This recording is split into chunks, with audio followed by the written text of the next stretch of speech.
夷陵，乱葬岗的山脚下，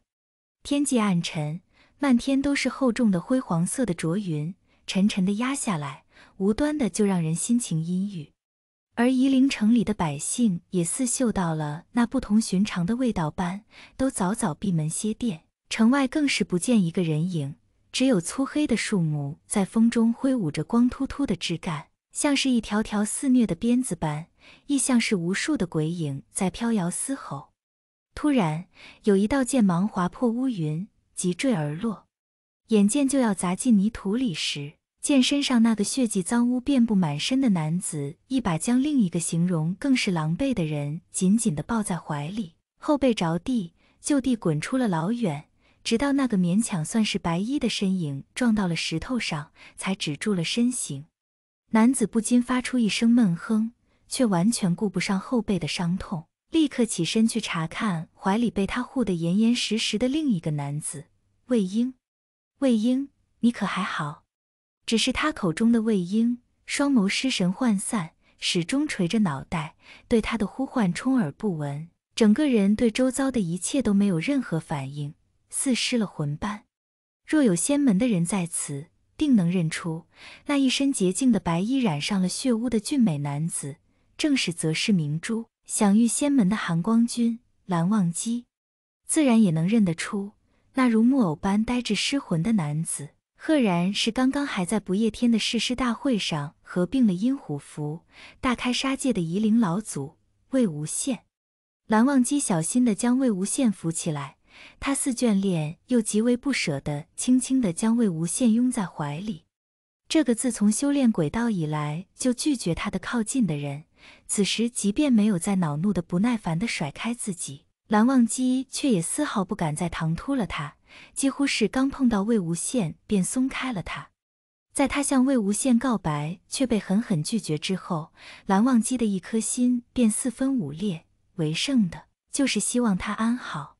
魏婴，蓝忘机的声音嘶哑，完全不复那清冷，甚至还在颤抖着。我们到乱葬岗了，安全了，你要好好的。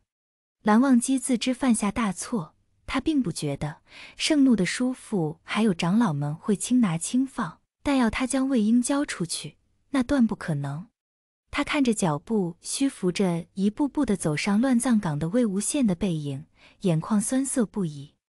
耳边仍充斥着魏无羡的那一声声的滚字。蓝忘机自是已经心死，即便他也不意外会得到这样的回应，可被毫不留情地拒绝时，一颗心仍是钝痛不已。只是要他就此撒手，他也做不到。今日发生的一切彻底将魏无羡推到了仙门百家的对立面，天大地大，蓝忘机只知乱葬岗是最安全的，便是蓝家也不行。魏婴，等我，他要回去云深不知处领罚，若侥幸能留下一条命，他定会此生都守护在他的身边，哪怕他厌极了他，连一个滚字都懒得再施舍于他，他亦不悔。直到魏无羡的身影隐没在漆黑的树林间，蓝忘机才眨掉眼中的湿润，盘腿坐下，默默调息片刻，而后踏上碧尘，往姑苏的方向而去。蓝忘机没有看到，在他刚刚离开不久，靠近山脚下的那片树林间，突起一道白光，将浑浑噩噩的魏无羡的身影瞬息吞没。某一处山清水秀的世外之地，山下林间的一大片空地上，数双眼睛正紧紧地盯着那乍然亮起的白光。魏长则呼吸都减缓了，他这一次格外期望不是他们此界的阿英回来。若他所料不差的话，如果阿英在做一些选择的时候仍是那种无所谓的态度，他的处境绝对好不到哪里去，恐怕还会有祸事发生。清衡君等人也早有预料，都是做过多年宗主的人，哪怕他们之间的关系并没有那些世家之间的勾心斗角，但利益相争在修真界也从来都是腥风血雨的。他们都在担心着那孩子死心眼，低估了人性的卑劣。温情也在紧张地等着，他可没有忘记上一个阿英过来是正好遇到他的求助之时。他一点都不担心阿英不出手，他担心的恰恰就是阿英的出手，他们可是姓温啊。在众人不安的盯视下，白光渐渐褪去，将内里包裹的身影一点点地展露。藏色散人几乎是在看到那满身的血污时，眼泪就潸然落下。他急走2步上前，又骤然顿住，小心翼翼地唤了一声阿英，没有回应，眼神里更是一点波动都没有。刚刚出现的魏无羡根本没意识到他转换了时空，那灼目的白光也只是刺激着空洞的眼睛发酸，却并未能唤出一点情绪来。在场的数人心不约而同地往下坠，不得不说，该是庆幸一些的，至少来的不是一缕魂，或是再也来不了了。但也并不能说他的情况就是好的，他即使穿着黑衣，可被鲜血浸染遍了的痕迹也实在明显，只除了一张脸与双手是干净的。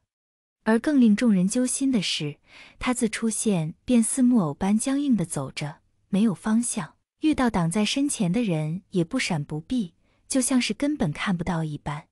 他的眉头亦是紧皱，能感受到他的烦躁，亦能感受到他的脱力，而恰恰是这份脱力令他只能若行尸走肉般，而没有出手攻击。阿英，莫要沉溺那些虚情，你该看看真正关爱你的人。藏色散人抬手虚虚地抚摸在魏无羡的侧脸上，他调动起整个灵魂的力量，一遍遍地洗刷着魏无羡魂影上沾染的浊气。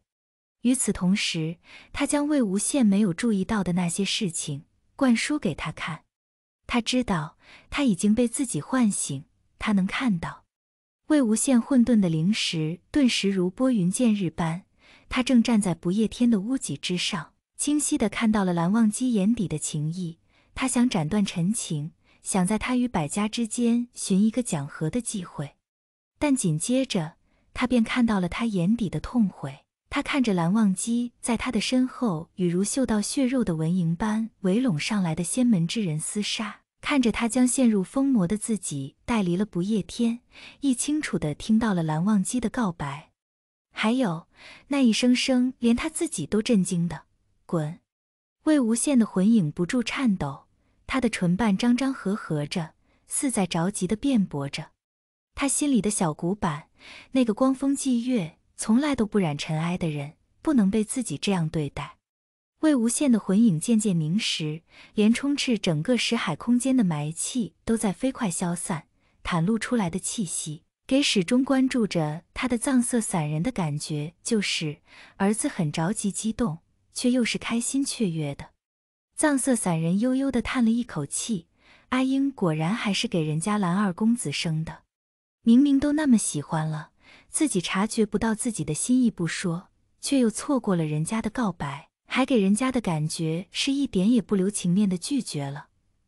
魏无羡丝毫不知道自家阿娘在腹诽他什么，他正急切地应着蓝忘机的一句句情真意切的剖白，转眼就发现蓝家的人竟然这时找来了。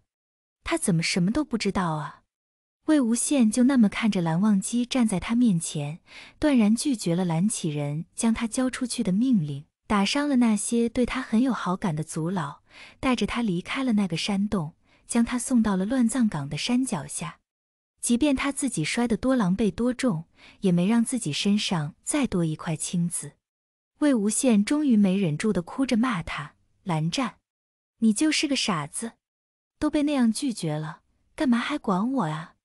可胸腔里的那颗便是苦涩的心，却又漫上了丝丝缕缕的甜蜜。